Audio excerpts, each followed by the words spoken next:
जिले के रावणवाड़ी इलाके में मुरुम चोरी कर रही जेसीबी का वन अधिकारी दिलीप कौशिक ने अपनी जान जोखिम में डालकर पीछा किया। रात 2 बजे सूचना मिलने पर दिलीप कौशिक अपने कर्मचारियों के साथ मौके पर पहुंचे। वहां उन्होंने एक जेसीबी को अवैध मुरुम खोदते हुए देखा। रोकने की कोशिश की गई, लेकिन चालक भागने लगा। कौशिक ने करीब 10-20 किलोमीटर तक फिल्मी अंदाज में जेसीबी का पीछा किया। जब जेसीबी रुकी तो अधिकारी ने चालक से पूछताछ की और जेसीबी की चाबी निकालने की कोशिश की। तभी चालक ने गाड़ी तेज कर दी और अधिकारी को कुचलने की कोशिश की। अपनी जान बचाने के लिए अधिकारी ने चलती जेसीबी से छलांग लगाई। जेसीबी जाकर एक पेड़ से टकरा गई। ड्राइवर ने एक बार फिर जेसीबी चढ़ाने की कोशिश की, लेकिन अधिकारी समय रहते बच गए। इस कार्रवाई में जेसीबी को जब्त कर लिया गया है और जेसीबी आरोपी के खिलाफ मामला दर्ज कर लिया गया है। इस बहादुरी की हर जगह सराहना हो रही है, मगर दूसरी ओर अब चोर गिरोह अधिकारियों को धमकाने और जान से मारने की कोशिश कर रहे हैं, जिससे कड़ी कार्रवाई की जरूरत है।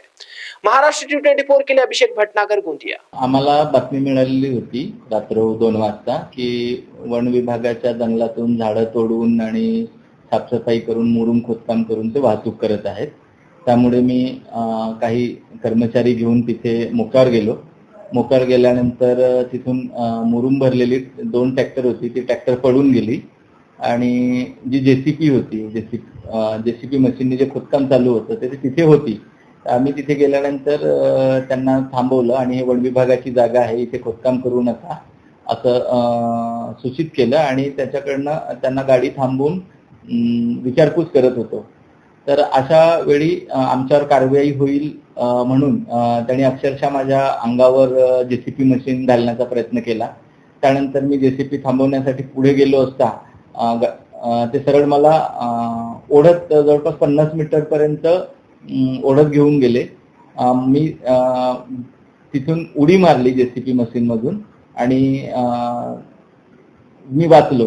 जर मी उडी मारली नसती तर त्यांनी पुढे एका झाडाला ठोस मारली, तर तिथे मला त्यांनी निश्चितच मारलं असतं। म्हणजे त्यांनी जीवे मारण्याचा प्रयत्न केला आणि ही जी लोक आहेत, खास करून मुरुम उत्खनन करणारी किंवा अशा पद्धतीची जी लोक आहेत, ती नेहमी गुंड प्रवृत्तीने वागत असतात आणि अधिकाऱ्यांना धमकावून किंवा अधिकाऱ्यांना जीवे मारण्याची धमकी देऊन अशा पद्धतीचं कृत्य करून हे काम करण्याचा प्रयत्न करत असतात। एकंदरीत किती आणि त्याप्रमाणे ते धावून आले, अशा वेळेस आपण आता कोणती कारवाई करता? ती गाडी पळवून नेत होते, परंतु आम्ही त्यांचा पाठलाग केला। जवळपास 15-20 किलोमीटर पर्यंत रात्र पाठलाग केला आणि ती जेसीबी पकडली। त्यासाठी पोलीस विभागाची सुद्धा मदत घेतली। स्थानिक काही समाजसेवी लोक आहेत, त्यांची पण मदत घेतली आणि गाडी पकडली आणि त्यानंतर त्याच्यावर वनगुन्हा जारी केला आणि वनगुन्हा जारी करून त्यांची जेसीबी मशीन जप्त करून पुढील कार्यवाही आता चालू आहे।